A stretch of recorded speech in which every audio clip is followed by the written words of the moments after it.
Shalom peuple de Dieu, je me nomme Kéolé Anne-Sara. J'étais ex-sataniste, sirène des eaux et j'ai pratiqué aussi la sorcellerie. D'abord, j'étais initiée à l'âge de 3 ans par mon grand-père. Comment j'étais initiée? J'étais initiée lorsque je dormais. Je mangeais de la nourriture et je n'avais pas dit ça à mes parents. Et j'ai dormi 3 semaines après. J'ai vu l'apparence de mon grand-père dans la chambre. Et quand il a parlé, je me suis réveillée automatiquement et je l'ai vu. Et lorsque je l'ai vu, j'avais un peu peur. Il m'a dit, il ne faut pas avoir peur, que je suis venue te rendre visite. Je me suis dit, ah, ça tombe bien. Comme tu es venu rendre visite, je vais appeler mes parents pour leur dire que tu es présent. Il m'a dit non, que ils vont pas le voir. Et dit, comment toi, ils vont pas te voir? Toi, tu es là et puis ils vont pas te voir, que je vais les réveiller. Il dit que non. C'est toi seul tu peux me voir, eux, ils ne vont pas me voir. Je ne savais pas que c'était la sorcellerie qui commençait. Et il est reparti. Une semaine après, il est venu avec un monsieur plus une dame. Ils étaient 3. Et ils sont venus. Ils ont appelé mon âme 3 fois. Et je suis sortie de mon corps. Et il a dit, tu vois ton corps couché là? Il a dit oui. Il dit, c'est comme ça. L'homme sort de son. Et il a dit, il faut me suivre. Il dit, pour aller où? Il dit, suis-moi. Et je les ai suivis. Et lorsqu'on est arrivé là-bas, il y avait une cérémonie où ils dansaient, ils chantaient, ils faisaient des pratiques bizarres. Tout le monde était autour rouge, je ne comprenais pas. Mais ils leur ai demandé qu'est-ce qui se passe ici. Ils disent que non, on a compris notre mission qu'on ne pouvait pas depuis les années. Et après, mon grand-père m'appelait de côté. Il m'a dit que ma sorcellerie n'était pas inconsciente, c'était conscient. Et il m'a dit que j'étais initiée pour accomplir la mission que je n'avais pas pu faire. C'est de tuer une jeune fille enceinte. Que lui, il a participé à la mort d'une jeune fille enceinte. C'est son tour de donner une jeune fille enceinte. Je dis qu'il aille. Mais moi, je ne sais pas comment je vais faire. Et c'est comme ça, il m'a confié à la reine. Et c'est la reine qui s'occupait de moi. Elle me montrait tout. Et dans mes débuts, je ne savais pas quoi faire. Elle m'a déposé dans la magie noire. Or, pourtant, ceux-mêmes qui ont duré dans le monde de la sorcellerie, ils n'avaient pas pratiqué la magie noire. Donc, ça a créé des mésententes entre eux. Elle a dit que non, que c'est la fille de son ami intime, que non, qu'à se taire, que c'est elle qui parle. Quand elle parle, personne ne doit parler. Ok, avant d'arriver à ce niveau, quel a été le premier sacrifice et comment ça s'est déroulé? Le premier sacrifice que j'ai fait, c'est que j'ai tué ma cousine éloignée qui était en Italie. Je l'ai tuée parce que d'abord, elle, sa maman, elle était chrétienne. Mais elle n'avait pas une bonne vie d'abord. Elle vivait la vie de débauche. Son papa, son mari aussi vivait une vie qui n'était pas bonne. Il fumait, il buvait, il allait de bar en bar. Il faisait des trucs qui n'étaient pas bons aux yeux de Dieu. Et aussi, elle était une chrétienne qui aimait beaucoup insulter les hommes de Dieu. Elle insultait à tel point qu'un jour, je la suivais à l'église et je la suivais derrière. Mon nom était derrière elle. Et lorsqu'elle partait à l'église, le pasteur priait. Tellement qu'il était disposé, il m'a vu. Il a dit que partout tu passes là, il y a un esprit de mort qui te suit. Elle s'est levée devant tout le monde, elle a insulté. Elle a dit des injures qu'on ne doit pas dire un nom de Dieu, que lui il est malade, qu'elle elle a l'argent. Et puis lui il vient, il n'a rien, il cherche l'argent, puis il dit que elle est venue, elle est esprit de mort. Elle a insulté l'homme de Dieu. Elle a insulté l'homme de Dieu. Et la nuit, on m'a dit d'aller d'abord la tuer. Mais je n'étais pas encore prête à la tuer. Et elle aimait se mettre en colère. Quand elle se met dans une colère, elle se met dans une colère très noire. Quand tu es une chrétienne, tu ne dois pas te mettre en colère. Elle se met dans une colère. Donc, c'était toujours la grande porte d'ouverture pour que j'ai accès à sa maison. Dans sa maison, c'était comme si c'était un terrain de football pour les sorciers. On venait, on faisait ce qu'on voulait dans la maison et puis on repartait. Donc, une nuit, elle dormait. Je me suis transformée en hibou. J'ai crié, j'ai crié, j'ai crié. Quand j'ai commencé à crier, elle a dit, le feu de cet esprit sur toi. J'ai commencé à rire, dit c'est la même. Ça va pas dans sa tête ou bien elle délit. Son feu là, c'est tout petit comme ça, comme une bille. Ça n'a tellement pas même pour dire, ça a touché le bec que j'avais dans le nez petit. Et elle a commencé à parler. Elle parlait. Automatiquement, physiquement, je suis rentrée dans sa maison. physiquement, je suis rentrée à l'embarras d'Iboula. Elle priait, priait, priait, ça n'atteignait point. Et puis elle dit aux anges que vous avez dit que ne touchez pas à mes oins. Elle a insulté votre prophète. Dieu a mis quelqu'un là, elle a insulté. Elle a manifesté la colère hier. Elle est partie danser dans le maquis, dans le bois de nuit. Et puis elle avait venir la protéger. Automatiquement, les anges se sont reculés d'elle. Ils étaient là, mais ils étaient éloignés. Donc, ils m'ont laissé l'attaquer. Je me suis transformée en cafard et la peau de la magie noire. Je suis rentrée dans le comptoir de la maison et j'ai empoisonné tout l'eau. Et qu'elle a mis parce qu'ils avaient le réchaud dans la douche. Donc, elle a allumé le réchaud. L'air qu'elle a respiré, c'était du poison. Puis l'eau qu'elle a versée sur son corps, c'était du poison. J'ai empoisonné tout son corps, j'ai empoisonné son poumon. Donc, elle est tombée malade, elle est allée à l'hôpital. On lui a dit que c'est le cancer des poumons. Et j'étais heureuse parce que j'avais accompli déjà quelque chose de bon. Et c'est comme ça, la nuit, la journée, quand elle a commencé à aller, elle est repartie encore à l'église. L'homme de Dieu lui a dit, ce que tu as n'est pas une maladie simple. Si l'homme de Dieu savait, il allait fermer sa bouche. Ce qu'elle a fait première fois, c'était plus mieux. Elle a insulté proprement. Ça, mais c'était au cul du soir, devant tous les fidèles. Proprement, comme il se doit. Et elle est sortie de la salle. Et quand elle est sortie, j'étais heureuse. La nuit, nous tous dans sa maison, c'était comme si c'était notre salle de deuxième réunion. On assis, on applaudissait, on acclamait, on dansait. Souvent, elle dit à son mari, dans le salon, j'entends les bruits. Quand ils allument la lumière, il n'y a personne. Quand ils allument la lumière, nous, on est assis là, nous ne voyons pas, mais on est là. Il n'y a personne. Souvent, sa fille pleure, crie, maman, il y a les gens. Ils sont assis dans le fauteuil là. Quand ils viennent, il n'y a personne. Elle dit, maman, j'entends le voix, il n'y a personne. Et c'est comme ça, elle est partie. Elle est sortie, elle s'est camarade, sont allés en boîte de nuit. En Italie, elle avait pu. Elle a payé les chaînettes comme au pied, elle a payé un. Elle dit que ça la plaît, qu'elle a envie de porter les chaînettes. Que ça, elle ne sait pas, mais c'est, c'est une envie qu'elle veut faire. Donc, elle a acheté les chaînettes qu'elle a mis. Automatiquement, quand elle a mis la chaînette sur son pied, c'est comme si dans le monde spirituel, il y a un cadenas qui est comme ça. Et quand tu prends les chaînettes, tu mets, automatiquement, ça te saisit comme ça, comme les menottes. Et quand elle a mis sur son pied, ça saisit son bras et ça a capturé son pied. Et c'est comme si dans le monde spirituel, elle s'enchaînait d'abord dans le monde de la sorcellerie elle-même, et puis elle s'enchaînait avec la sirène des eaux.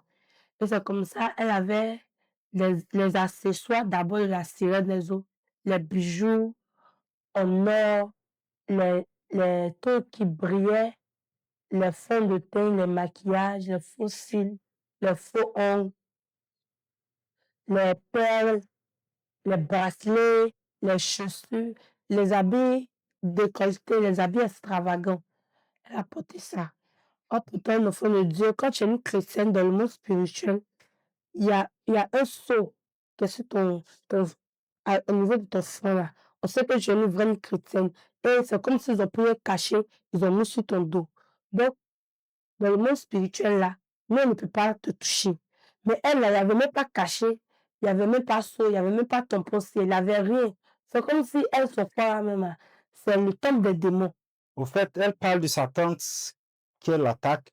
Il faut dire qu'elle est en Italie, donc c'était à distance qu'elle faisait ce travail-là. On va expliquer comment elle a pu réussir à pouvoir travailler à distance. Et elle a énuméré un certain nombre d'éléments qui ont servi de porte d'accès. Elle a parlé de la colère, des injures adressées aux hommes de Dieu, la suffisance et l'arrogance. La Bible dit clairement que l'ange de l'Éternel campe autour de ceux qui le craignent et les arrête au danger. Il y avait des anges, mais le fait qu'elle n'est pas correcte, juste, ou son comportement ne glorifiait pas Dieu, les anges quittaient, c'est-à-dire ne pouvaient plus assurer sa protection et elle pouvait attaquer facilement. Et elle a même dit qu'elle avait le feu, mais son feu était faible parce que sa vie ne glorifiait pas le Seigneur Jésus-Christ. Et elle portait également des chaînettes aux pieds. Et ces chaînettes-là étaient des portes d'entrée des esprits. Donc, explique comment tu as eu à avoir accès à la vie de quelqu'un qui est sur un autre continent. Bon, j'avais d'abord dans le monde spirituel le pouvoir de me transporter pour aller dans un autre pays. Dans ton cas, ici, ta tante était en Italie, toi tu étais en Côte d'Ivoire. Comment tu es arrivé à avoir accès à sa vie pour l'attaquer? J'avais accès à sa vie parce que d'abord, c'était une personne qui se mettait beaucoup en colère. Et puis, elle faisait des, des choses qui ne glorifiaient pas le nom du Seigneur. Par exemple, elle partait dans les bois de nuit. Bon, comment je faisais pour avoir accès à sa vie? Dans le monde spirituel, il y avait un pouvoir de me transporter pour aller dans un autre pays. Je peux quitter en Côte d'Ivoire pour aller en Italie, bien je peux quitter en Côte d'Ivoire pour aller en France. Ça veut dire que les sorciers n'ont pas besoin d'avion pour aller payer le transport pour aller dans un autre pays. C'est tout de suite ils ont décidé de t'attaquer. Même si tu veux, faut te cacher dans un sous-sol. Si un sorcier dit va arriver là-bas, il le pourra. Donc c'est comme ça, je suis partie dans le pays où elle était. Et c'est comme ça que j'ai pu avoir accès à sa vie. Et quand j'ai empoisonné son eau et elle est rentrée dans ce poumon, quand elle est partie à l'hôpital, ils ont fait les examens. Ils ont dit que son poumon est gâté, qu'on ne peut rien faire. Donc, on lui donnait les médicaments pour la soulager. Mais ce n'était pas elle que je voulais.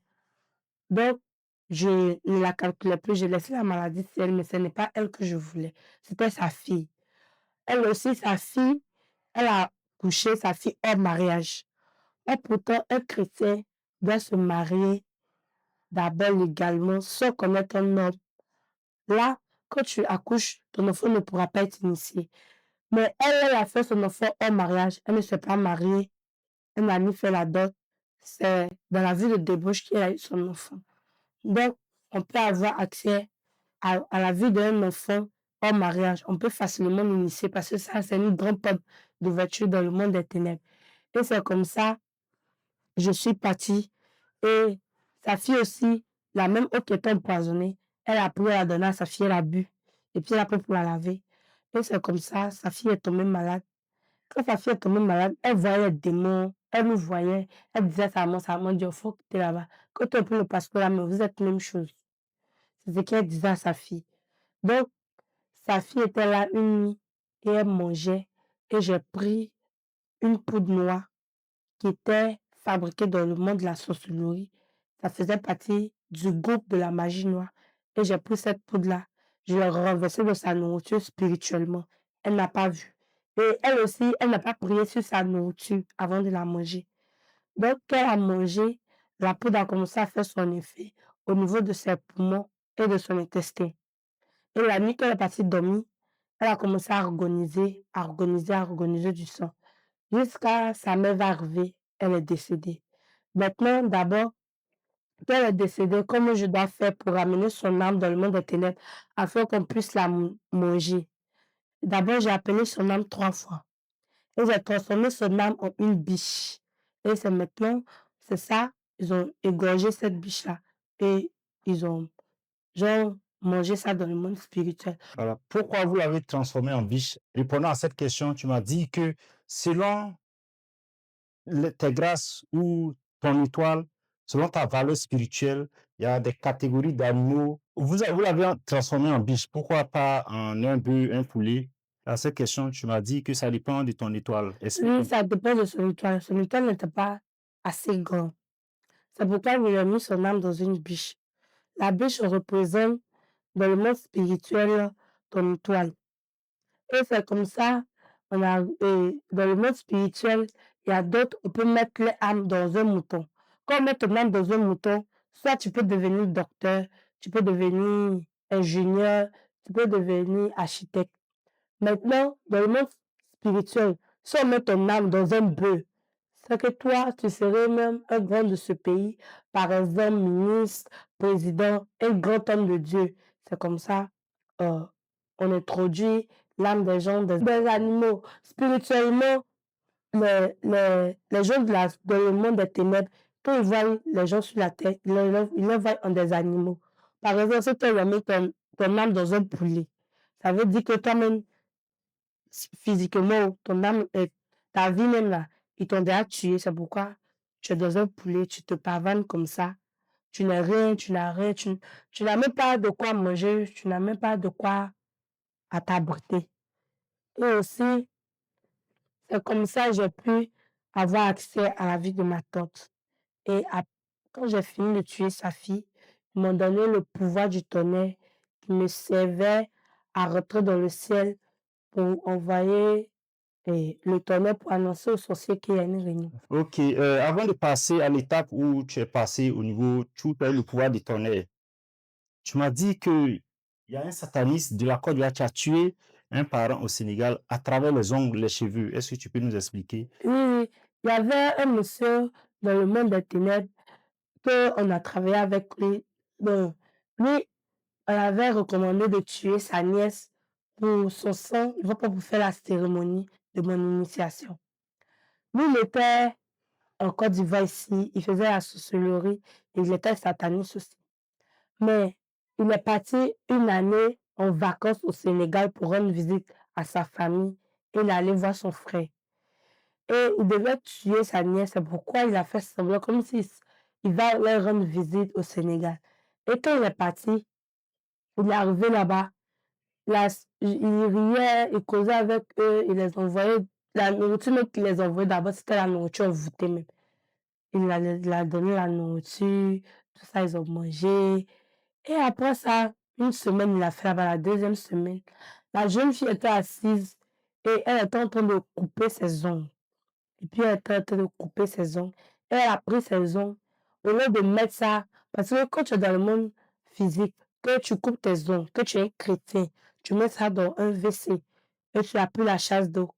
Quand l'ongle s'en va, les anges recueillent ça pour mettre ça dans la poubelle de l'Éternel. Maintenant, quand tu n'es pas chrétien et que tu coupes tes ongles, tu mets dans la poubelle, ça fait beaucoup au monde de ténèbres, il peut pas pour travailler. Et c'est comme ça, elle a coupé ses ongles, elle n'a pas mis dans les toilettes et elle a laissé ça dans la poubelle. Quand elle est partie, quand elle s'est levée, son oncle physiquement a pris ses ongles. Et la nuit, il a envoyé ça dans le monde spirituel. Et il a appelé son âme.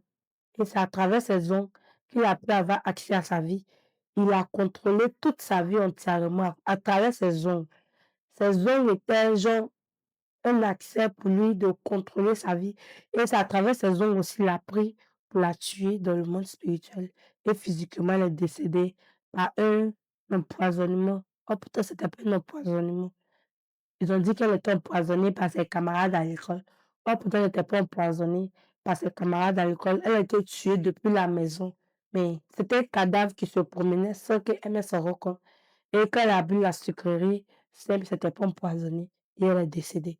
C'est comme ça, et le monde des ténèbres utilise les ongles, les cheveux, même ton sang. Il peut utiliser ça. Même le cordon ombilical, ils utilisent, pratiquer. Même ton cordon, on peut pas utiliser à la sorcellerie. Même tes ongles, on peut pas utiliser à la sorcellerie. Soit même tes cheveux. C'est comme ça, il a utilisé les ongles pour tuer cette jeune fille.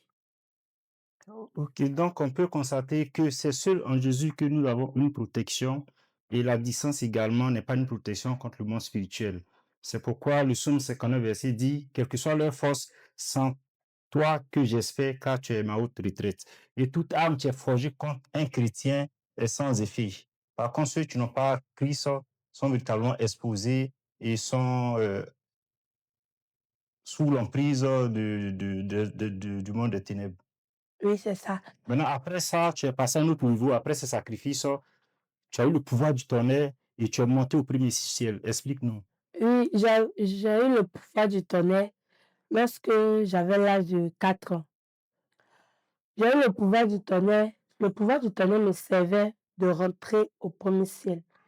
Lorsque je suis arrivée au premier ciel, il y avait des démons. Il y avait même des anges déchus là-bas. Il y avait un grand démon même. Et ce démon, c'est lui qui gouvernait là-bas. Et ce démon, quand j'ai reçu le pouvoir, je ne voulais pas l'exercer automatiquement. Je voulais attendre le bon moment pour exercer ce pouvoir-là. Et ce démon m'oppressait. Il venait, il prenait l'apparence des humains, il prenait toutes sortes d'apparences. Quand je le vois, il me dit que quand on te donne mon pouvoir, là, c'est pas pour t'asseoir avec, c'est pour t'utiliser. Donc, il m'oppressait, je n'arrivais même pas à me tenir. Et c'est comme ça, je suis partie, bon, une nuit, je suis partie au premier ciel et j'ai croisé ce démon. Et il m'a envoyé dans une, je ne vais pas dire une pièce, mais dans un espace où il y avait un mur là à ma gauche et un mur à ma droite. Et c'est genre comme si c'était un concours. Il a dit, la personne qui lance plus le tonnerre et qu'une grande lumière sort, c'est la personne qui serait gradée et la personne va gouverner tous ceux qui ont le pouvoir du tonnerre. Donc quand j'ai entendu ça, j'ai dit non, moi je ne choue pas, c'est pas ici, il va venir jouer. Donc moi je vais faire tout mon possible. Et puis ça a considéré que c'est moi qui étais la première personne à passer. Et il y avait des démons. Souvent, quand il y a les tempêtes dans les pays, il y a les vents si violents, c'est des démons qui sortent 7 fois par an. Dans la nuit, il peut sortir 7 fois. Et quand ce démon sort, il s'en va dans les pays, ils envoient des grands vents violents. Et puis ils vont dire tel immeuble est tombé, ou même 10 immeubles sont tombés. Ils vont dire qu'il y a des morts, il y a eu des blessés. Eux, ils veulent le sang. Donc, quand eux, ils sortent avec des vents si violents. Et c'est comme ça, ce démon était là. Et il a dit que c'est ton tour de faire le tonnerre, donc je dois envoyer le vent. Mais le vent que je vais envoyer serait si violent pour te permettre, pour que ta lumière soit plus. Et c'est comme ça, j'étais arrêtée là. J'avais soulevé ma main vers le ciel et je me suis. Et puis, quand tu manifestes tes pouvoirs, il faut avoir une foi que ça va produire. Si tu n'as pas une foi, ton pouvoir va sortir, mais ça ne se passe pas, comme les chrétiens le disent, avec vie. Et c'est comme ça que je me suis concentrée de toutes mes forces même. Je n'avais même plus de force, vu était devenue faible. J'ai demandé pardon aux démons, ils n'ont qu'à soulever juste mon bras pour que je puisse. Ils ont dit que non, que si tu n'as plus de force et que tu as perdu le concours, il faut quitter, quelqu'un d'autre va passer. J'ai dit non, moi je dois rester là. Donc quand je me suis concentrée encore et il y a une forte lumière qui est sortie de ma paume droite qui allait taper la lumière qui est sortie de ma paume gauche. Et ça a créé comme une explosion dans le ciel. Une explosion, boum. En même temps, de la lumière est sortie. Ça a commencé à faire des éclairs. Et puis, il y a parce que j'avais des oreilles de le monde spirituel, les oreilles d'un éléphant. L'éléphant l'entend de loin comme de près. J'entendais si loin, même si tu es en France, ce que tu dis, là, je vais entendre. Donc, c'est comme ça. Il y a une femme dans le monde des ténèbres. Elle est sur le sorcier. Elle était à Bongwanou. Elle dit, tu es la personne qui a lancé ton nez, ça, la personne est puissante. Et quand elle a dit ça, j'ai entendu, j'étais heureuse. J'ai dit que moi, il y a déjà gagné. Et puis, quand les autres sont passés, qu'ils ont fini le classement, ils ont dit que c'est moi qui gouvernais tous ceux que le pouvoir du tonnerre en Côte d'Ivoire. Et c'est comme ça que j'ai reçu ce pouvoir. Après ça, après ce pouvoir du tonnerre maintenant, je prenais ce pouvoir pour tuer les gens, on peut dire, si rapidement. Je peux tuer 10 personnes en 15 minutes avec ce pouvoir. Parce que c'est si rapide le tonnerre. Dès que ça sort, c'est comme des flèches en même. C'est comme si, on peut dire des épées en même temps. Quand ça sort, automatiquement, ça rentre partout. Ça gâte tout. Même à travers le pouvoir du tonnerre, j'avais gâté les champs des gens, les plantations. Je voulais la sécheresse totale. À travers ce pouvoir, souvent, il y a des gens qui viennent et puis ils rentrent dans les champs et disent, mais pourquoi mes feuilles sont devenues secs? La nuit, je prends l'apparence d'un animal que je veux. Et puis, je rentre dans la forêt, je m'arrête et je prends mes mains, je mets ça dans le bois. Et quand la lumière sort, en même temps, je vois une explosion dans la lumière. Je vois une explosion dans la lumière. Et c'est comme ça les arbres dedans ne puissent pas produire. Les arbres sont sèches. Les forêts commencent à sécher. Et après ça, maintenant, j'ai commencé à avoir des, des pouvoirs, des pouvoirs et des pouvoirs. Et quand j'ai fini de tuer ma cousine, et ils m'ont donné ce pouvoir-là. Après ça, maintenant, ils m'ont rappelé encore dans le monde des ténèbres. Ils m'ont dit qu'il est l'heure de rembourser les crédits, que ça, c'était pour apaiser le cœur. J'ai dit d'accord. Et j'ai vérifié dans ma famille. C'était la petite soeur de ma maman qui était enceinte. Elle était enceinte, elle était presque à terme. J'ai attendu qu'elle serait presque à terme pour pouvoir la tuer, elle et puis l'enfant. Et c'est comme ça, une nuit. Bon, j'ai pris d'abord mon temps. Parce qu'un sorcier, avant de t'attaquer, il prend son temps pour t'analyser. Il cherche une porte d'ouverture. Et c'est comme ça, elle était là. C'est quelqu'un est gentil, malgré qu'elle ne va pas à l'église. Elle ne manifeste pas la couleur. Elle est très gentille. Elle est sage, quelqu'un qui est aimable. Donc, je ne savais pas, il n'y avait pas de porte d'entrée. Donc, une fois, elle allait vendre au marché. J'ai fait quelque chose. J'ai pris la parole d'une email. Je suis partie là où elle vendait. J'ai dit, je vais acheter ce qu'elle vendait. Je lui ai donné l'argent. Et puis, elle savait qu'elle n'avait pas de monnaie. Je lui ai aller chercher monnaie, je l'attends. Dès qu'elle allait chercher la monnaie, tout son argent qu'elle avait, j'ai tout ramassé. Même monnaie, même 5 fois, mais je n'ai pas laissé. J'ai tout pris et puis j'ai disparu, que ça allait tout ça dans le monde des ténèbres. Et j'ai mis ça dans un canari. Puis j'ai fermé, j'ai mis un cadenas dessus. C'est comme si elle a ses finances, j'ai pris, j'ai fermé, puis j'ai mis cadenas dessus. Et elle est partie à la maison, ils ont commencé à parler. Que tu as volé notre argent, que tu ne veux pas dire la vérité. Et ça, elle s'est jamais mise en colère, même. Tellement que j'ai cherché une porte d'ouverture, j'ai cherché jusqu'à je n'ai pas pu avoir. Donc, quand j'ai volé son argent, elle s'est mise dans une colère noire. La colère, là, ça ne me suffisait pas. Donc, le lendemain, quand elle est partie au marché, j'ai volé ses marchandises qu'on parlait donner à quelqu'un d'autre. Quand elle est partie, elle est arrivée à la maison, elle a dit que les marchandises, ils ont volé. Tout le monde a commencé à traiter de voleuse dans la maison. On dit, si tu voulais faire ton commerce, tu ne peux pas nous dire t'aider. Tu es obligé de voler nos marchandises quand tu as confié de vendre. Ils ont commencé à l'insulter, la traiter de tous les noms, avec sa grossesse, et puis le renvoyer au village. Donc, elle s'est mise dans une colère noire. Et c'est à travers ça que je suis rentrée. J'ai pu introduire sa vie. Et quand j'ai introduit sa vie, j'ai analysé comment je devais faire pour la tuer. Et une nuit, elle dormait. Je suis venue. Je me suis assise sur sa poitrine pour l'étrangler. Je n'ai pas pu, elle se débattait. Elle qui ne va pas à l'église, quand elle a crié le nom de Jésus, avant que le feu qui est sorti au niveau de sa bouche, qui a tapé ma poitrine, je suis tombée. Dès que je suis tombée, quand elle s'est levée, j'ai disparu. J'ai dit que non, moi je ne vais pas abandonner. Je vais continuer jusqu'à ce qu'elle meure. Et c'est comme ça, je l'ai suivie. Une semaine, 2 semaines, troisième semaine, je suis revenue. Quand je suis revenue, elle dormait encore. Je ne sais pas expliquer ça à la reine de la sorcellerie. Elle m'a donné une épée. Cette épée contient des boules tout rouge autour de l'épée. Elle m'a dit, quand tu vas partir là, l'épée là va faire quelque chose. J'ai dit, mais il faut m'expliquer ce que ça va faire. Elle dit, il faut partir, je ne t'explique pas. Que c'est à toi seul j'ai donné ça, que personne n'a le droit de toucher dans le monde ici. C'est mon seul j'ai. C'est ça, je lui ai dit, ok, j'ai pris. Quand j'ai pris, je suis partie. Elle était couchée. J'ai commencé à prendre mes yeux spirituels pour regarder dans son ventre. L'enfant savait qu'il y avait une présence qui était anormale. Il a commencé à chercher à se cacher dans le ventre.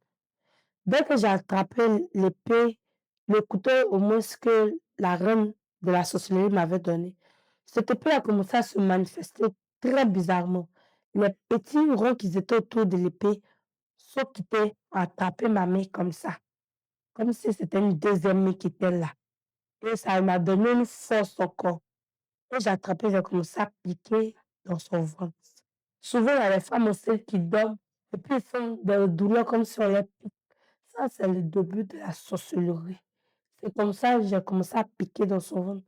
Lorsque je piquais dans son ventre, je piquais dans son ventre.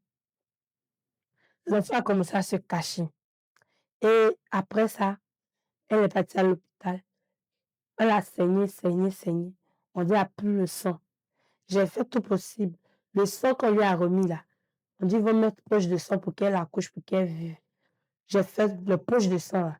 Il n'y a pas pour elle. Là-bas, on dit qu'on ne gagne pas, que ça manque. Ils sont partis de tous les hôpitaux les plus proches. On dit, il n'y en a pas.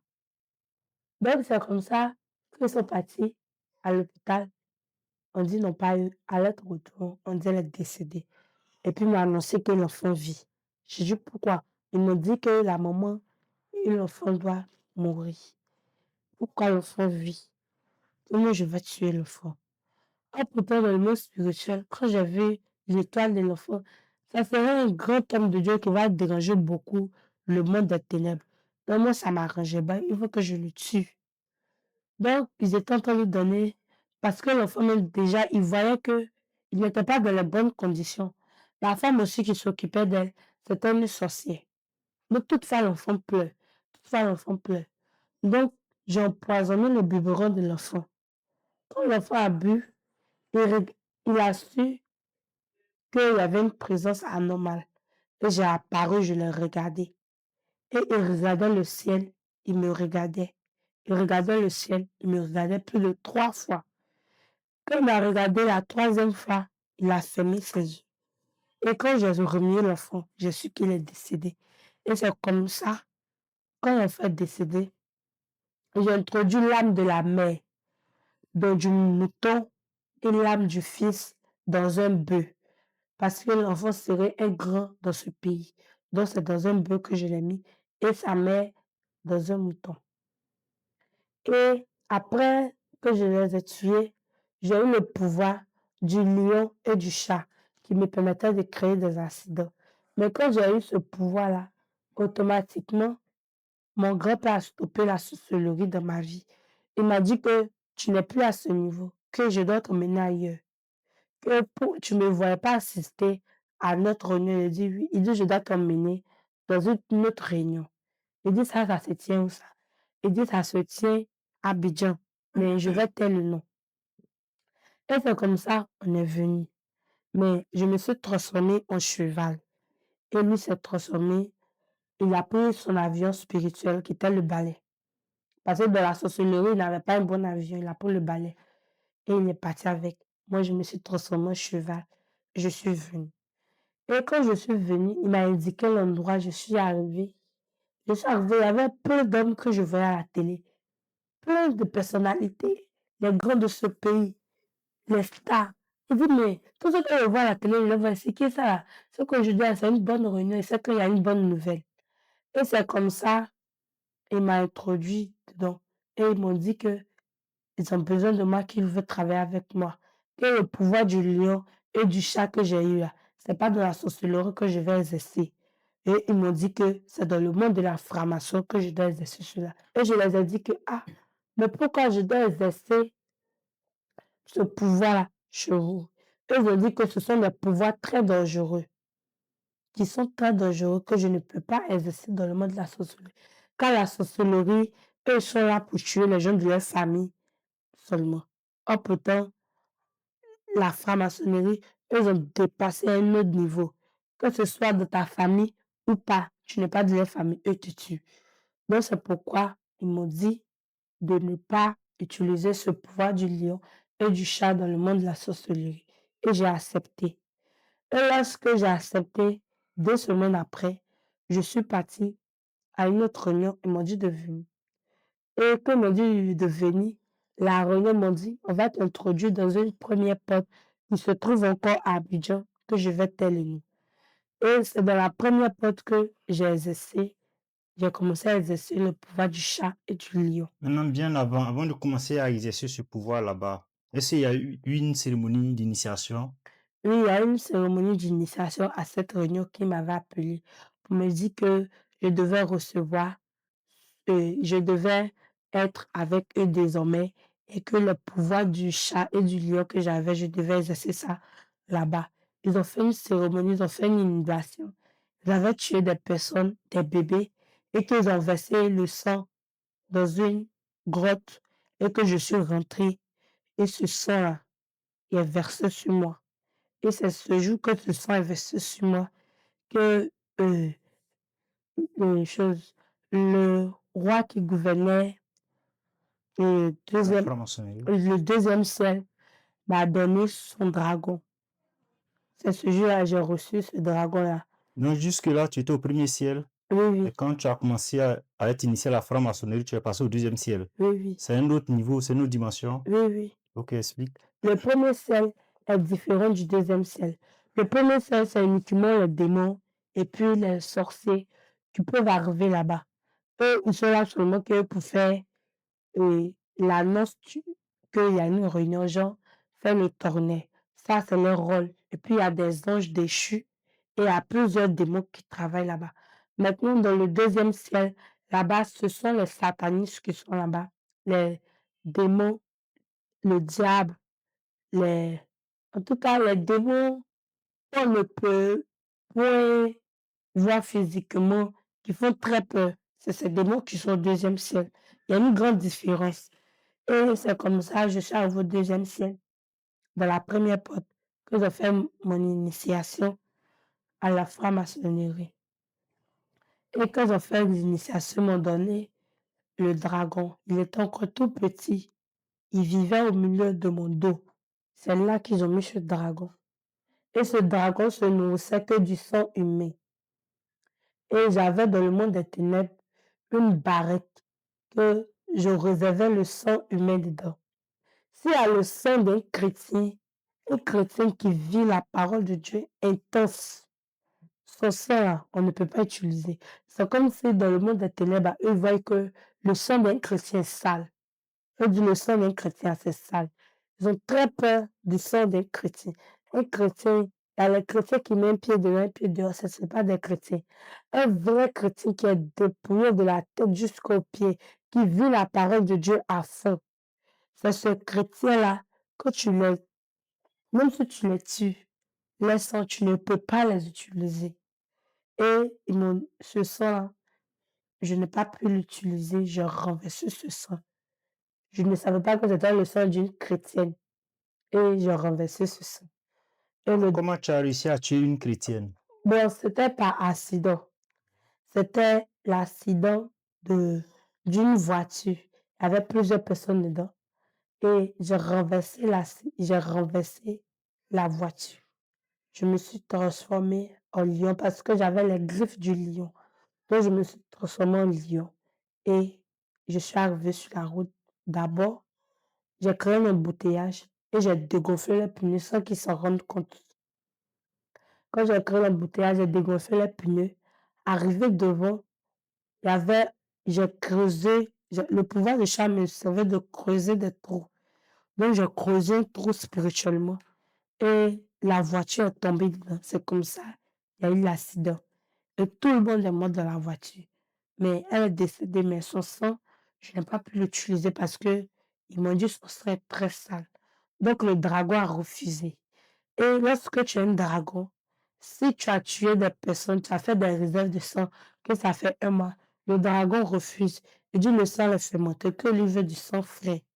Et c'est comme ça, chaque jour, je tuais des nouvelles personnes pour le nourrir à ce qu'il grandisse. Parce que s'il ne grandissait pas, ils allaient me tuer. Parce que lui devait me servir à exercer le pouvoir que j'avais dans le monde de la franc-maçon. Et c'est comme ça que je suis partie encore. Quand j'ai fini mon initiation, ils m'ont envoyé encore dans un pays. Ils m'ont dit, ils vont me confier une première mission pour voir si je peux. Donc, je suis partie en, en Allemagne où où la franc-maçon même a commencé. Je suis partie, il y a une maison en Allemagne que les gens dans le monde entier aiment partir visiter. Il y a un sous-sol là-bas. C'est là-bas où il y a le bouquet de la franc-maçonnerie. Donc, ils m'ont donné ça. Ils m'ont dit d'aller distribuer aux imams, aux, aux pasteurs, à certains pasteurs, aux Il y a une satanistes, précision de taille à certains faux pasteurs, à, certains faux serviteurs. à certains faux serviteurs de Dieu et à certains ministres, à certains présidents, à certains chefs d'entreprise, en tout cas à certains les hauts cadres dans le monde. C'est comme ça que j'ai parti distribuer ces bouquets. Et une fois, ils m'ont dit, on doit te baptiser d'un nouveau titre. Tu vas quitter de la première pièce pour aller à la deuxième pièce. Je les ai dit comment ça se passe. Ils m'ont dit là-bas, tu es entre la vie et la mort. Parce que là-bas, tu vas mourir. Si tu as vu ce que tu vois, que ton âme ne supporte pas, tu vas mourir spirituellement et tu vas mourir physiquement. Je les ai dit d'accord, j'ai compris. Et c'est comme ça je suis partie. Et ils ont fait des inhumations. Ils ont tué plusieurs personnes. Ils ont versé leur sang sur une chaise. Et ils ont pris des, des choses, des poudres pour verser. Et ils ont commencé à faire des inhumations. Et ils m'ont fait assis dans la chaise. Et quand je me suis assise dans la chaise, j'ai commencé à ressentir des trucs bizarres. J'ai commencé à avoir peur. Et j'ai dit non, comment je ne dois pas avoir peur. Et je me suis assise. Et lorsque je me suis assise, je voyais que la terre a commencé à trembler. Commençait à trembler. Au fur et à mesure, je voyais le pied de quelqu'un qui sautait, qui sautait, qui sautait. Et un gigantesque démon est sorti. Ce démon faisait peur, en tout cas physiquement, si je le vois, tu risques de mourir. Il est si gigantesque. J'ai vu ce démon-là. J'ai dit non. C'est ça, vous dites, il a des ongles bizarres. Ses ongles sont longs jusqu'à ça se penche. Ses ongles sur ses pieds sont longs jusqu'à ça se penche. Et c'est comme ça, j'ai vu ce démon. Et automatiquement, ce démon m'a donné un pouvoir. Il dit que tu n'as pas peur. Et puis, quand le démon parle, tu as l'impression, quand tu l'entends, c'est la voix de deux personnes en même temps. Genre, dans les films chinois, quand tu regardes les démons qui ont deux voix, c'est comme ça il était. Et il était vilain. Tu peux même pas le regarder, ça fait peur. Ses yeux étaient rouges. Il y a des étincelles qui sortaient de ses yeux. Et c'est comme ça que je l'ai vu. Et puis après, il a mis sa main sur mon front. Et qu'il a mis sa main sur mon front, il a dit c'est la marque de la franc-maçon. L'œil qui voit tout. C'était juste posé là sur mon front. Et il a plus renforcé mes pouvoirs qu'ils étaient morts en moi. Et c'est comme ça que je suis sortie de la salle. Amen. Je voudrais recadrer un aspect. Ici, elle était sorcière et elle a eu besoin d'une initiation, mais cette fois-ci spirituelle. Parce qu'on doit savoir qu'il y a une initiation physique, c'est-à-dire certains artistes qui vont dans les loges terrestres dans certains pays pour aller faire des initiations. Mais ici, vu qu'elle évoluait rapidement dans la sorcellerie, elle a acquis des pouvoirs qui étaient tellement puissants que les francs-maçons sont venus la réclamer pour qu'elle puisse les utiliser dans le monde de la franc-maçonnerie. Donc, c'est vraiment différent de l'initiation, je veux dire, physique. Physique. Oui, dans le monde de la franc-maçonnerie, il y a deux types d'initiation. Il y a l'initiation spirituelle et il y a l'initiation physique. L'initiation physique, c'est quand toi-même tu décides, âme et conscience, d'aller chercher un pouvoir. Parce que la franc-maçonnerie donne de l'argent. Et moi, c'était à l'âge de 20 ans que je devais être riche. Et c'est comme ça, le pouvoir de la franc-maçonnerie, il y a d'autres qui s'en vont physiquement aller chercher ce pouvoir.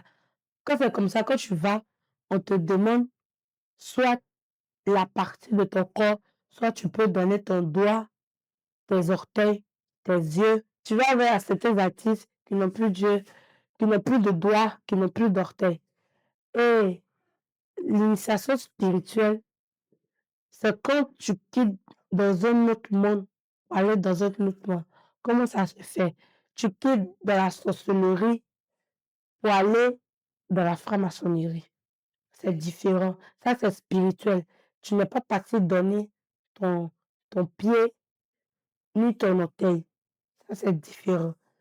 Maintenant, quelle est la différence entre la franc-maçonnerie et la sorcellerie?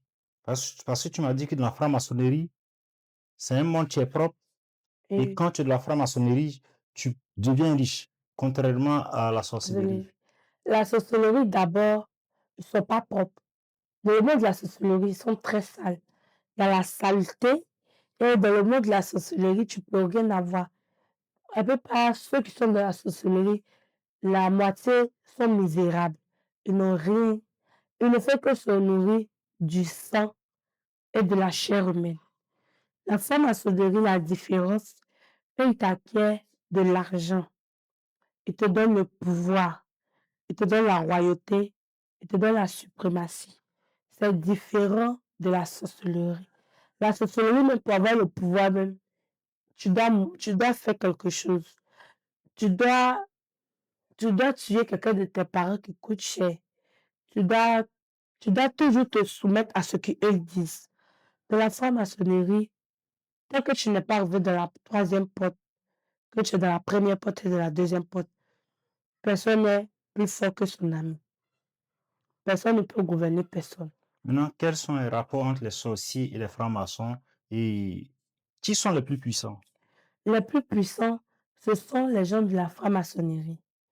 Et la franc-maçonnerie, c'est comme si dans le monde des ténèbres, les sorciers sont les esclaves. Ça veut dire que ce sont les envoyés dans les églises, dans les, dans les églises, qu'il y a une forte présence de Dieu dans la vie des enfants de Dieu, dans la vie des pasteurs. Genre, pour détruire là, c'est pas les sorciers, eux, ils passent. Genre, les sorciers sont les esclaves, ils les manipulent comme on peut dire, comme des marionnettes. C'est pourquoi il y a une bataille entre les gens de la franc-maçonnerie et les gens de la sorcellerie. Parce que les gens de la sorcellerie disent que le monde de la franc-maçonnerie sont au-dessus d'eux. C'est pourquoi il y a toujours des mésententes entre eux. Mais est-ce que tu as connaissance des rapports qui existent entre la franc-maçonnerie et les autres sectes que nous connaissons, soit à Rose-Croix et bien Oui, d'autres? oui, la franc-maçonnerie a, a des partenaires des autres sectes comme l'Illuminati, le Rosicruciens, et puis il y a d'autres sectes que je ne maîtrise pas bien les noms. Ils sont en partenariat avec eux pour renforcer plus leur pouvoir, pour renforcer plus. Parce que dans le monde des ténèbres, eux sont solitaires. Il n'y a pas une trahison là-bas. Tout le monde est solidaire, ils sont fiables et ils s'aiment entre eux. Ils créent une cohésion à tel point que tu ne peux pas les atteindre. Maintenant, parlant des autres religions, tu m'as parlé de l'islam. Oui. Les téléspectateurs voudraient en savoir davantage. Bon, dans le monde de la franc-maçonnerie, j'ai travaillé avec des présidents que je vais mettre les noms. Une fois, j'ai pris la parole d'une humaine et on est parti à la Mecque. La Mecque, les gens disent que c'est Dieu, ils s'en vont adorer. Et c'est comme ça, on est arrivé autour de la case qui est là, autour de la Kaaba. Les gens tournent, ils tournent. Le premier jour, on a tourné. Le deuxième jour, on a tourné. Le troisième jour, moi, j'ai dit à un des ministres que moi, là, je vais partir vérifier la Kaaba, il y a quoi à l'intérieur. Et c'est comme ça, je suis rentrée dans la Kaaba. Et lorsque je suis rentrée, c'était incroyable. Les gens disent qu'ils s'en vont adorer un Dieu.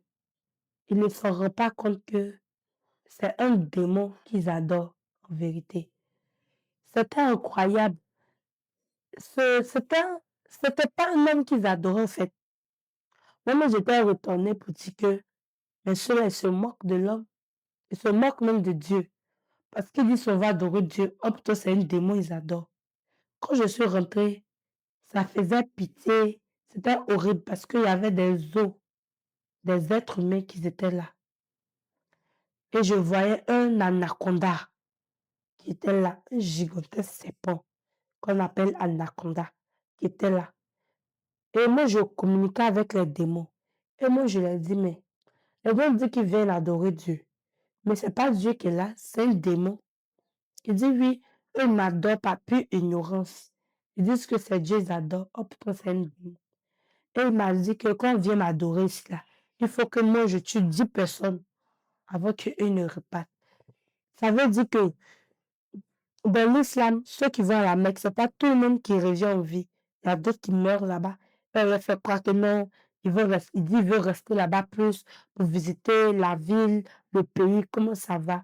C'est pour leur cacher la vérité. Donc, pour mieux comprendre, à chaque fois que les gens vont en pèlerinage, ce démon-là, qui a l'apparence d'un anaconda, sacrifie certains pèlerins. Oui, oui, ils sacrifient certains pèlerins pour avoir plus de pouvoir, pour avoir plus de force, Parce que sans la chair humaine, il n'a pas de force.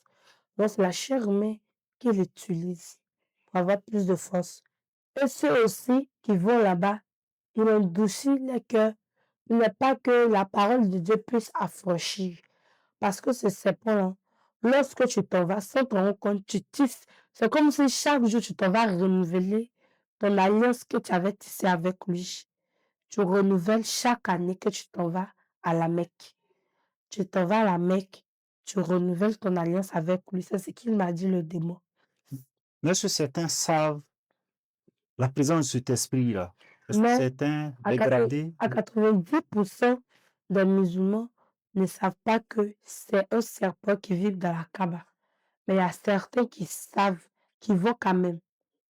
Il y a certains qui savent, on peut dire 10%, savent que dans la Kaaba, c'est un anaconda qui vit dedans, mais qu'ils vont pour aller renouveler leur alliance avec lui.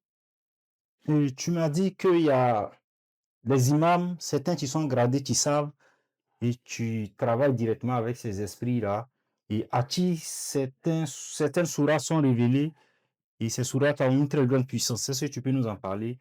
Tu as parlé précisément de la sourate. Oui, la sourate, parce que chaque imam, qui pose, chaque imam possède un bouquin de la franc-maçonnerie. Et ce bouquin-là, il y a deux sourates dedans. Il y a la sourate et il y a la masourate. La masourate, aucun musulman sache que cette sourate-là existe. C'est les imams seuls qui le savent. Et il y a la sourate verset 17 qui sert à faire plusieurs choses. Cette sourate-là peut tuer comme peut procurer de l'argent. Et il y a sourate du verset 15 que plusieurs imams prennent pour fabriquer le parfum et dit Bousman. Ce parfum dans le monde spirituel d'abord, c'est un démon. Ils sentent, c'est son odeur qu'ils ont pas. Ce démon il a une apparence de chenille, on peut dire, sur son bras gauche. Et il a des, ils ont fait comme si des lignes dans son bras. Et c'est ces lignes-là qui, qui sont comme des vers de telle façon. On retire avec les chenilles, plus lui-même sa peau. Et il remet ça à les imams. Et les imams vont, ils répètent cette sourate-là. Et quand ils répètent cette sourate, ils fabriquent automatiquement, le démon s'infiltre dans ses parfums et il pompe ça sur le corps. Quand tu mets ces parfums-là, automatiquement le démon te possède. Il te possède, il n'endurcit plus encore ton cœur pour ne même pas qu'un chrétien nous va venir te parler du véritable Dieu, tu vas l'écouter. Tu vas dire non, que nous là, nous on adore Dieu. Par exemple, il y a un musulman qui m'a dit que nous on adore un homme, eux ils adorent le vrai Dieu. Or pourtant c'est faux. Ils adorent un démon qui qui n'est même pas réel. Ils adorent un démon. Et c'est comme ça. Il y a une autre sourate encore. Il y a plusieurs sourates qu'ils utilisent. Tu m'as parlé de la sourate Mad Sourate, c'est ça? Et oui. La sourate, mat sourate, elle permet à un imam de se procurer de l'argent. Parce que ces sourates, ils s'asseyent la nuit, ils font des pratiques et il y a un démon qui s'arrête et qui fait sortir de l'argent au niveau de sa bouche. Et quand l'argent sort, cet argent-là, l'imam prend pour faire sa journée. Peut dire, il est généreux, votre cet imam, il est généreux, il a l'argent, la voiture, il a des belles femmes. La plupart de ces femmes, d'abord même, il va les envoûter parce qu'il sait que il peut pas les avoir comme ça. C'est à travers cette sourate-là qu'il envoûte. C'est à travers cette sourate qu'il peut tuer un humain. C'est à travers cette sourate qu'il peut avoir de l'argent. Tu as dit également que cette sourate permet de voler rapidement les grâces, les étoiles, les bénédictions. Oui, oui. Est-ce que ça a un rapport avec la nuit du destin? Oui, ça a un rapport avec la nuit du destin. Parce que cette sourate, ils attendent le bon moment de la pratiquer. Mais c'est l'imam qui pratique cette sourate-là dans sa pièce. Et les chapeaux que les imams portent, où il y a des trucs enroulés sur leur tête, ce sont des serpents et c'est ces serpents-là qui tiennent cette sourate-là. Et lorsque la nuit du destin arrive, tous les musulmans sont en joie. Ils pensent que sont en train de côté la parole. C'est à travers ça que ils prennent cette sourate pour retirer la faute grâce qui était sur ces enfants, les enfants de Dieu, parce qu'on peut dire que ce sont les enfants de Dieu que Dieu a créés. Mais ils prennent ces fautes grâce, ils les retirent d'eux, ils prennent leur bénédiction, leur grâce, leur bonheur, leur santé. Tu vois, il y a plusieurs musulmans qui sont pas en bonne santé, mais ils vont toujours à la mosquée. Or pourtant, c'est là-bas même, c'est eux qui sont à la base de ta maladie, de ce que tu es.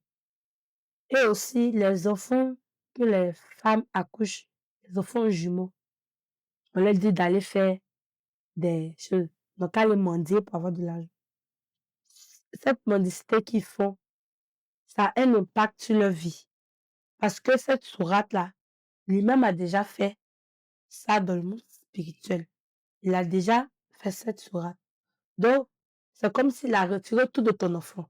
Donc, quand tu t'en vas mendier devant la mosquée, t'assois tes enfants, tu t'en vas mendier avec eux. C'est comme si toi, tu es un esclave pour lui. Toi, avec tes enfants, tu es un esclave pour lui. Vous travaillez pour lui sans vous en rendre compte. C'est ce que la sourate et la matsourate fait dans le monde des ténèbres. Ok, je veux savoir, est-ce que dans une mosquée, quels sont les types d'esprits qui se trouvent là-bas? Tu as déjà eu la présence de Dieu, la présence Bon, des anges? moi, je n'ai jamais vu la présence des anges dans une mosquée. Je n'ai jamais vu un ange dans une mosquée.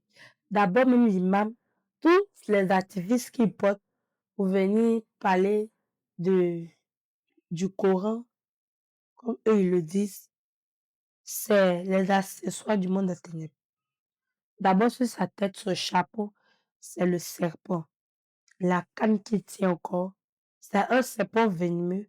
Toutefois, qu'un imam doit parler, c'est cette canne-là qui envoûte les musulmans, ça les envoûte. Pour ne même pas entendre la parole de Dieu, pour ne même pas entendre la véritable parole de Dieu. Ils écoutent que la parole des démons. Les démons les enseignent chaque jour. Donc, si je veux comprendre,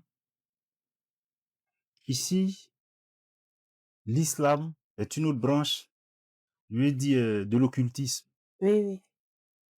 Et cela, on peut voir ça dans Apocalypse 12, verset 9. Il est dit, et il fut précipité le grand dragon, le serpent ancien, appelé le diable et Satan, celui qui séduit toute la terre. Donc, le diable séduit toute la terre à travers ces religions-là, sous l'apparence de religions qui viennent de Dieu. Donc, quel conseil tu peux donner aux musulmans? Toi, qui as vécu ces réalités-là, à qui Dieu a montré toutes ces connaissances et à qui Dieu a permis que tu sois dans le monde spirituel pour dénoncer ces œuvres-là, parce que tu es une servante de Dieu. Dieu l'a permis parce que ton témoignage doit délivrer beaucoup de personnes qui sont enchaînées dans cette religion. Oui, j'aimerais beaucoup dire aux musulmans que, en tout cas, je voudrais beaucoup vous donner un conseil. Parce qu'au début, quand j'étais dans le monde des ténèbres, je pensais que tout ça, c'était bon. Je prenais plaisir, je prenais pas. Toutefois, je me moquais même carrément des chrétiens.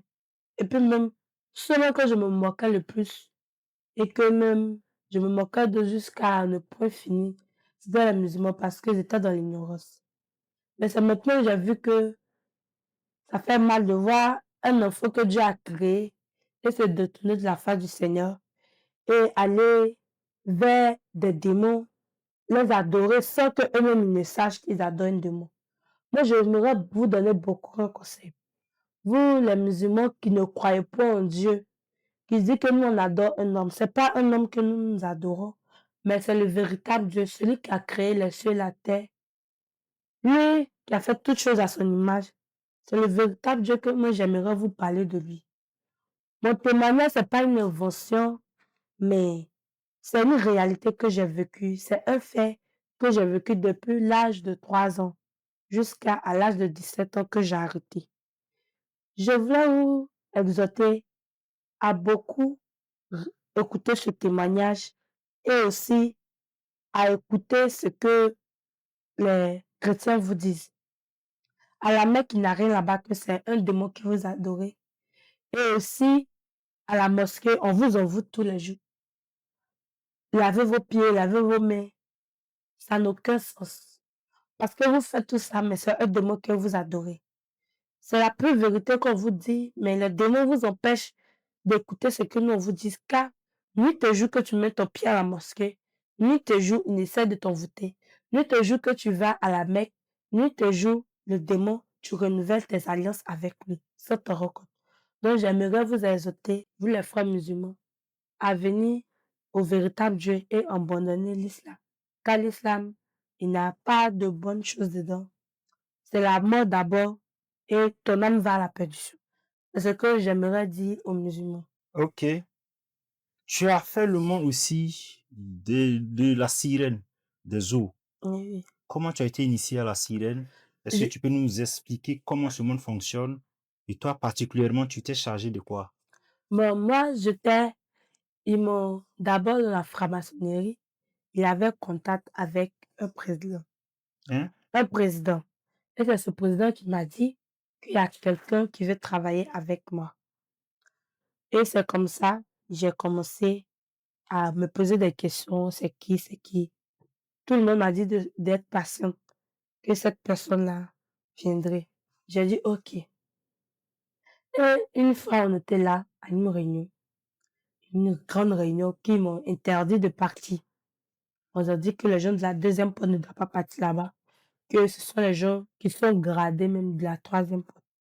Au fait, je voudrais expliquer quelque chose. Dans la franc-maçonnerie, il y a 3 portes. Oui, oui, Donc, elle a franchi la première porte à travers une initiation. Elle a franchi également la deuxième porte à travers une initiation. Il y avait une réunion réservée à ceux qui ont franchi la troisième porte. oui, oui. Et tu as eu accès à cette réunion. Comment? J'ai eu accès à cette réunion parce que je me suis cachée. Lorsqu'ils partaient, je les ai suivis. Et ce lieu, c'était à l'intérieur du pays. Et je suis partie. Il y avait une réunion. Et je voyais devant la porte, tout là-bas est propre, mais il y a un coin, c'est propre, mais c'est du sable. Et je voyais la tête trembler, ça tremblait, ça tremblait. J'ai eu peur, je voulais fuir. Et un coup, il y avait une gigantesque démon qui est sortie, avec 7 têtes, avec des yeux, qui était le diable. Et il a dit qu'il sent la présence de quelqu'un qui n'est pas assis parmi nous, mais qui est dehors, que la personne entre. Et c'est comme ça, je suis entrée. Et il m'a dit, toi, tu as eu le courage, l'audace de me regarder dans les yeux dès que tu rentres, parce qu'il a plusieurs voix. Et j'ai dit oui. Est-ce que tu peux décrire son apparence? Bon, c'est un démon qui avait 7 têtes. Parce qu'il peut faire l'apparence d'un humain qui est beau, tout ça. Il a pris ce jeu l'apparence d'un démon. Il avait 7 têtes, avec des yeux rouges, avec des sons bizarres, des doigts bizarres, qui se plaisait, genre comme s'il allait dans ce qu'il fait. Et c'est comme ça, il a dit que tu as eu l'audace, le courage de me regarder. J'ai dit oui. Et il m'a dit d'accord, assieds-toi. Et je me suis assise. Il dit ça tombe bien quand on cherche quelqu'un qui doit travailler avec une personne, que la personne veut te rencontrer, que tu cherchais la personne que je dis tu vas la rencontrer. Et c'est comme ça, je l'ai vue. Elle n'est pas venue en queue de sirène, mais elle est venue normalement, comme une personne normale. Et elle m'a dit qu'elle veut travailler avec moi. Elle va décrire un peu comment elle est arrivée à l'armée de prière. Avant l'armée de prière, est-ce que tu as tenté une délivrance? Et quand tu es arrivé à l'armée de prière, qu'est-ce qui t'a convaincu que tu pouvais délivrer? Et comment ça s'est passé? Moi, j'ai tenté d'abord une délivrance. C'était dans un camp de prière à Divo. Mais j'ai constaté que là-bas, je n'ai pas reçu ma délivrance. Et que j'étais toujours dans la sorcellerie. Et que là-bas, même personne n'a reçu sa délivrance. C'était une pure invention. Parce que la personne aussi était dans le monde de la franc-maçonnerie. Et je voyais que les enfants qui étaient là-bas ne recevaient pas leur délivrance. C'était une pure invention, genre, pour attirer les gens à venir déposer leurs enfants. Donc, ma maman a constaté cela et elle a dit que on va revenir à Abidjan. Mais bien avant cela, on était à Divo. Ma maman dit on va louer une maison là-bas. On fait 2 semaines. Elle a loué une maison. Le lundi qui a suivi, je fuis de la maison, je suis retournée dans le camp parce qu'il savait que lui, il pouvait m'aider. J'allais fuir et puis j'allais rester dans la nature comme ça. Et il sait qu'il allait devenir riche parce qu'il devait organiser un meeting à quelque part. Et c'est là-bas que je devais être riche. Donc, je fuis de la maison. Ma maman a appelé la servante de Dieu de notre église pour lui expliquer l'histoire. La servante de Dieu dit, va la chercher immédiatement. Il faut chercher un camp de prière où tu peux l'emmener. Et c'est comme ça, il y a une tentative qui lui a montré la main de prière sur le site YouTube. Et on a vu, ma maman a pris contact de l'homme de Dieu et elle a appelé. Et elle a expliqué l'histoire. Mais les gens de la délivrance étaient au congé. L'homme de Dieu a dit que faut l'emmener, il n'y a pas de problème, faut l'emmener. Comme c'est urgent, il faut venir.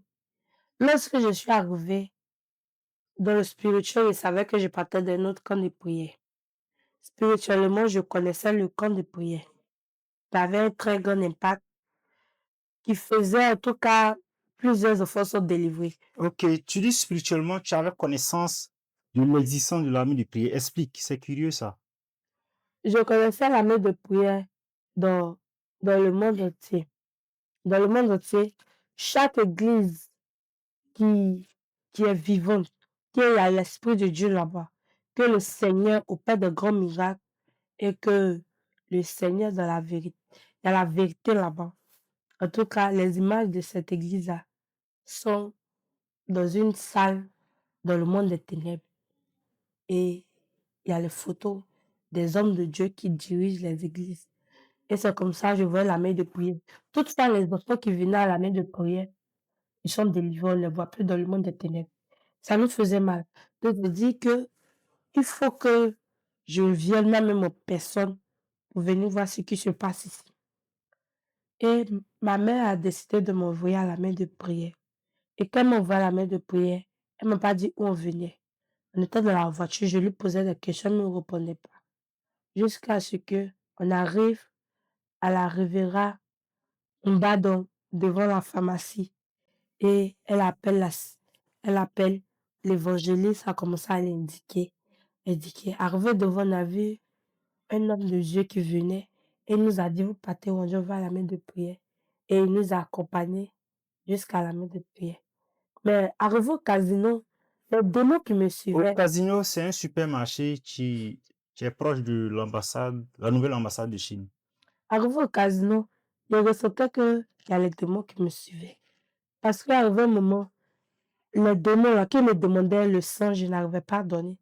Donc, ils ont fait, je me suis blessée sur le genou, un accident de voiture. Je me suis blessée.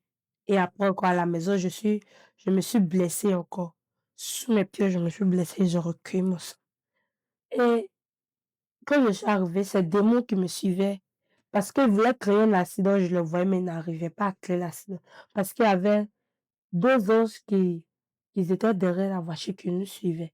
Donc, ils savaient qu'ils voulaient créer un accident. Mais je voulais parler, mais il y a quelque chose qui m'empêchait de parler. Et c'est comme ça, ils n'ont pas pu créer l'accident jusqu'à arriver au casino, devant le supermarché. Les démons qui me suivaient sont restés là. La sirène s'est arrêtée au casino. Et je suis arrivée. Dès que je suis arrivée, le premier portail que j'ai vu, il y avait 2 anges qui s'étaient arrêtés là, qui souriaient. Et quand je suis arrivée au tournant, la porte d'entrée, j'ai vu 2 anges qui s'étaient arrêtés. Il y a la petite portail. Et puis, je regardais, eux aussi ils souriaient, mais il y avait les chicottes dans les mains. Ils disent, sur la maison, on fait quoi, les chicottes là? Quand ils sont en chicotte, les gens, moi, ils quittent ici. Dès que demain, j'ai vu quelqu'un, lui, je n'ai pas vu son visage, c'était la lumière. Et puis, la personne avait attrapé une Bible, et puis il y avait une clé dessus, toute blanche. Et puis, il a mis ça devant moi. Mais je n'ai pas pris parce qu'il ne voulait pas ma délivrance. Il veut croire à maman que je voulais ma délivrance. Je ne voulais pas ma délivrance. Dès que je suis rentrée, j'ai franchi la porte de la main de prière. Je voulais fuir. Quand maman se retournait, je la suivais. Je voulais fuir du camp, je voulais fuir du camp. Et c'est comme ça. Pourquoi tu voulais fuir? Qu'est-ce que tu as vu dans Il le y avait du spirituel? feu qui était là, il y avait la présence de Dieu. Je ne voulais même pas rester même. Et les anges qui étaient devant le portail m'empêchaient. C'est genre comme si, quand ma maman est sortie et puis elle a dit qu'elle s'en va, c'est comme s'ils ont fermé le portail physiquement, et puis spirituellement, ils sont venus fermer un autre portail encore. Donc ça me faisait mal, je suis là. Et elle était assise là seule. Je connaissais personne au début. Et il y a une servante de Dieu qui s'appelait Aïssata qui m'a reçue. Elle a dit: «La sœur, bonne arrivée, que tu es venue pourquoi?» Je dis: «Je suis venue pour la délivrance». Elle dit: «De quoi?» Elle dit: «De la sorcellerie». Donc on a commencé à échanger. Quand on a commencé à échanger, je voyais qu'elle manifestait un grand amour pour les sorciers. Je dis: «Mais waouh, ici là, c'est un clan, comment elle peut manifester l'amour? Peut-être c'est elle seule. Les autres là, ils aiment pas les gens ici». Donc elle était en train de on était en train d'échanger. J'ai dit: «Je vais l'essayer». J'ai commencé à lancer des flèches. J'ai commencé à la fléchir. Les flèches, ça sortait de mes yeux, je la lançais. Mais les flèches, d'habitude, quand c'est un chrétien, je lance, ça fait retour à l'envoyer, ça tombe sur ma main. Mais quand je la fléchais, quand je lance la flèche, là, ça l'atteint pas, mais ça tombe à terre, ça se brise. Ça tombe à terre, ça se brise. Et on a fini d'échanger. Et avant d'aller dormir, elle m'a dit: «Faut pas sortir de ton corps, je te demande pardon. Qu'il ne sort pas de son corps. Que si tu sors de ton corps, les gens vont te frapper». Dans mon cœur, j'ai dit: «Mmh». Quand elle a dit, j'ai dit: «Mmh». Dans mon cœur, j'ai dit: «Moi, je vais essayer». Et je suis sortie de mon corps la nuit. Quand j'arrive au portail, les anges ont dit: «Tu vas où?» Je dis: «Je vais au travail». Les anges ont dit qu'ici, là, on travaille pas ici. Chez nous, ça, qu'on arrive à sept terminus. Qu'ici, chez nous, c'est à sept terminus. Que nous, on va pas chez nous au travail. Il dit: «Moi, je vais passer». Il dit: «Retourne-toi». Je dis: «Je me retourne pas». Donc, il a pris une chicotte. Une première fois, il m'a tapé, j'ai insisté. La deuxième fois, quand l'ange m'a tapé, je me suis retrouvée dans mon corps. Automatiquement, moi, j'ai dit que, bon, ici, là, je vois que tout le monde manifeste l'amour envers les sorciers. Ils m'ont bien accueilli, ils m'ont bien reçu. Même à cuit d'âme, j'ai participé. Je voyais que, et puis à ma cuit d'âme aussi, j'ai vu les anges qui me disaient que de ne pas avoir peur, qu'ici, ils vont rien me faire, qu'ici, ils sont là pour m'aider. Et puis, il y a une ange qui m'a dit: «Aide, aide, aide». Quand j'ai vu cela, j'ai dit: «Pourquoi pas être délivrée?» Et c'est comme ça que j'ai commencé ma délivrance. Le premier jour de jeûne qu'ils m'ont donné, c'est Avant d'en arriver là, peuple de Dieu, nous devons savoir que quand il y a la présence de Dieu dans la vie d'un chrétien, quand la présence de Dieu dans la vie d'une communauté religieuse, les sorciers ne peuvent pas accomplir leurs activités. Et je me rappelle quand je faisais l'enseignement, elle me disait que elle a plusieurs fois essayé de sortir de son corps et chaque fois les anges la chicotaient et elle est même tombée malade. Et c'est curieux, quand tu es venu, tu as trouvé des sataniques qui ont été délivrés et tu as dit que tu connaissais certains dans le monde spirituel, particulièrement. je connaissais, Pasteur Jikaël. Ok, Pasteur Gigaï, c'est le chef de tous les satanistes du monde. C'est un Français d'origine indienne et guadeloupéenne.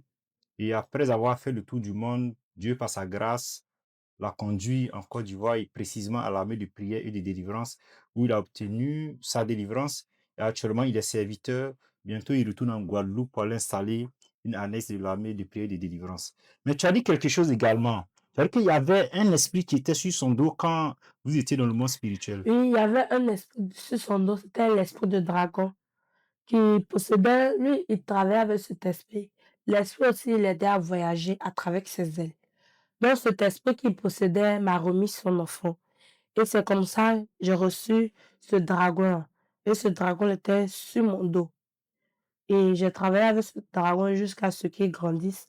Il m'a permis aussi de renverser un bus. Et c'est elle qui a occasionné cet accident-là. Vous dites que son niveau était vraiment élevé. Et au niveau national et international, tu occupais quel rang? En Côte d'Ivoire, dans le monde de la franc-maçonnerie, j'occupais le rang de 10e.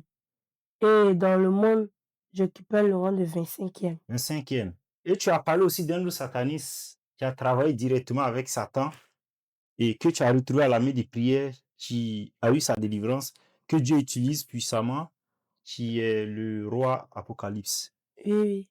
Bon, lui, je n'ai pas travaillé avec lui, mais il était l'agent du diable. Travailler avec lui. Souvent aussi, on nous envoyait des, parce qu'il y a, d'autres disent des emails, mais nous, on recevait des instructions à travers lui. Et aussi, c'est lui qui nous annonçait quand est-ce qu'il y aura des réunions dans le monde des ténèbres. Donc, au roi Apocalypse était sataniste, il était le collaborateur direct du diable. Et c'est ce qu'elle, quand elle est venue, quand elle a vu tout de suite, elle a dit que mais je le connais dans le monde spirituel, nous avons eu à travailler ensemble.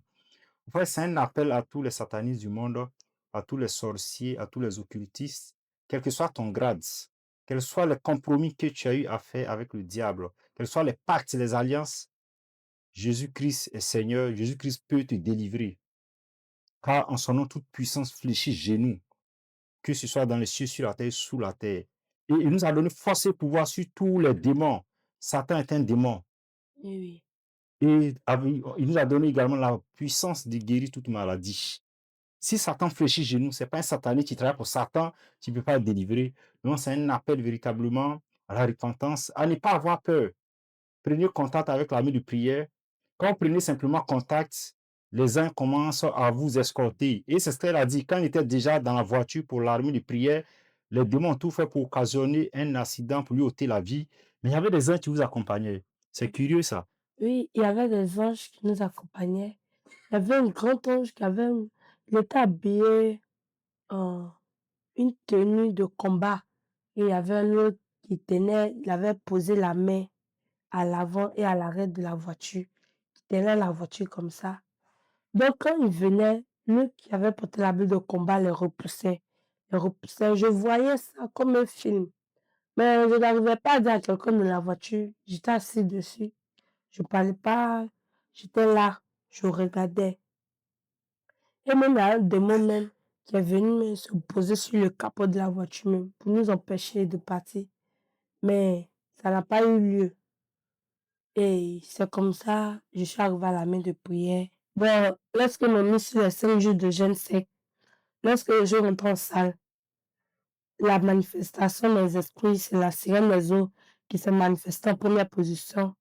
Elle a commencé à dire non, je ne veux pas, ma grande styliste, c'est elle qui confectionne tous les habits dans le monde, je ne veux pas la laisser, que moi je ne quitterai pas. Ils ont fait ma délivrance, les esprits sont partis, les esprits de mort, parce que j'avais dit que la reine me suivait partout où j'allais. L'esprit a commencé à se manifester, elle était partie.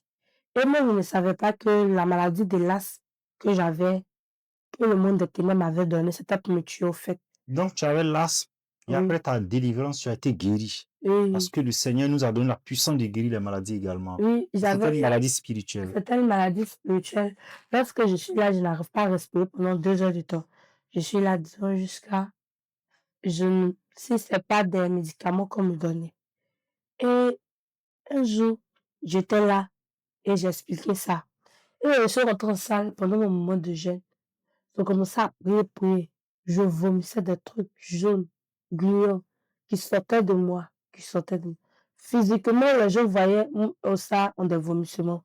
Mais spirituellement, comment je voyais comme si c'était des asticots, la chair humaine que j'étais en train de vomir. Toutes les 5 jours secs qu'ils m'ont donné, je vomis jusqu'à j'étais délivrée au 4e jour. 4e jour que j'étais délivrée, c'est le 4e jour que le diable a apparu. Je suis rentrée en salle à 8 heures. Ils ont fini de prier pour tout le monde jusqu'à le commandant a fait la pause. Ils sont encore sur moi. Ils ont prié. Il a dit qu'il ne veut pas me laisser. Qu'on a fait un pacte. Que moi, je dois honorer les pactes. En tout cas, tout ce que je veux faire dans le monde des ténèbres, les esprits ne voulaient pas me laisser. Mais à cause de la prière du Seigneur, en tout cas, le Seigneur m'a délivré de la sorcellerie. Il m'a libéré totalement. Et je veux lui rendre toute la gloire parce que cette délivrance a été totale. Et je vois que le monde spirituel est un monde réel. Avant, les gens disent que le monde spirituel n'existe pas, que c'est une invention. C'est pas une invention, mais ça existe. La sorcellerie existe. La franc-maçonnerie, en tout cas, moi avant, je dis que ça n'existait pas. Ça existe. Tous les sectes que vous entendez à la télévision, ces sectes-là, ça existe véritablement.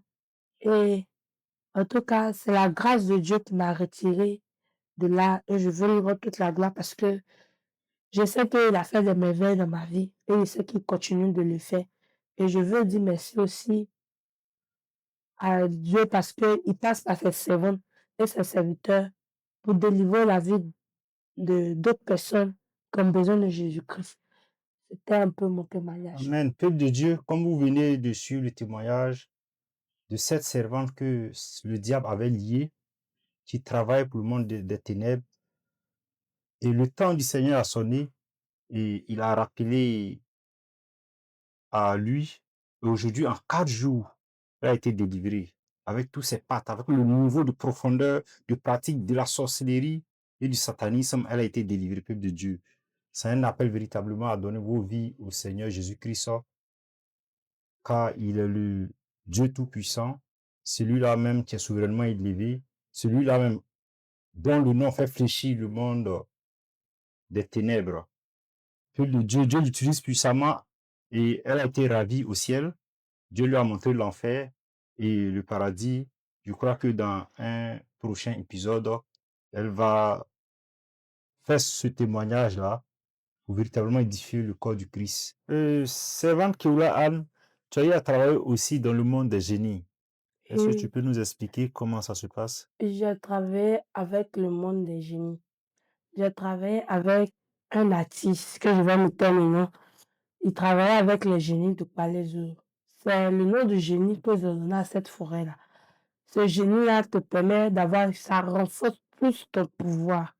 Parce que les génies, dans le monde spirituel, ils ont, ils ont un pouvoir intense qui peut renforcer tout ton pouvoir. Donc, j'ai travaillé avec eux et j'étais aussi empereur parce que je gouvernais 20 royaumes au Côte d'Ivoire. Le roi qui gouvernait tous les rois au Côte d'Ivoire, je le gouvernais. C'est moi qui donnais les instructions au chef de tous les rois en Côte d'Ivoire. Et aussi, les génies aussi permettaient aussi au roi d'avoir plus de pouvoir pour faire des inhumations, des cérémonies comme la fête de la Bissa qui permettait de tuer des gens, qui prenaient le sang humain pour aller pratiquer avec les génies. Et il y a aussi le pouvoir que les génies ont, ils sont aussi exceptionnels. Ils ne manifestent pas ce pouvoir-là tous les jours. C'est quand il y a la grande cérémonie, comme la fête de la Bissa, et il y a une autre fête que les Hébreux font aussi, qui manifeste ce pouvoir. Ils prennent ce pouvoir-là pour envoûter tous ceux qui vont dans les festivals, comme la fête de Popo Carnaval. Tous les festivals de la Côte d'Ivoire sont envoûtés par ces génies-là. Et aussi, j'ai travaillé avec certains artistes. Il y a certains pasteurs qui ne sont pas de bons pasteurs, qui viennent prendre le pouvoir dans le monde des ténèbres, dans ma main. Je leur donnais le pouvoir. Sans le pouvoir peut se trouver dans leur chapeau. Comme il y a un homme de Dieu, on le montre à la télévision, son pouvoir, ça se trouve dans son chapeau qu'il porte. Il porte ce chapeau-là pour avoir plus de pouvoir et puis il dit c'est Dieu qui lui parle. Or pourtant c'est l'esprit de Python qui est caché dans son chapeau-là, qui lui parle. Et puis sa chair là, c'est bâti de sang. Où il y a la chair, c'est le sang qui est là-bas. Et il s'assoit, il dit le lieu saint. Or pourtant c'est le lieu où les démons viennent jouer leur football, là viennent danser, là viennent attaquer et viennent lancer les esprits. Quand les hommes de Dieu qui vont dans la franc-maçon vous imposent les mains, au contraire, ils multiplient les démons qui sont en vous. Au lieu qu'ils vont les chasser là, les esprits vont se manifester, ils vont parler pour faire croire aux gens que cette délivrance se sont en train de faire. Or, peut-être sont en train de vous communiquer les démons même plus dangereux que ceux qui sont dans vous. C'est comme ça, j'ai utilisé les génies et puis les démons. Ok, je voudrais rectifier quelque chose. Ce sont des serviteurs se réclamant de Dieu, mais ce ne sont pas des serviteurs de Dieu. Et à t'entendre parler, on peut constater que tous les rois travaillent avec des génies. Oui, Est-ce oui. vrai? Oui, il y a des rois qui sont simples, qui ne travaillent pas les génies. Aucun roi, ne- eux tous ils travaillent avec les génies. Les génies de forêt, les génies des eaux, ils travaillent avec ces génies-là. Maintenant, quel est le rapport entre la sorcellerie et le monde des génies?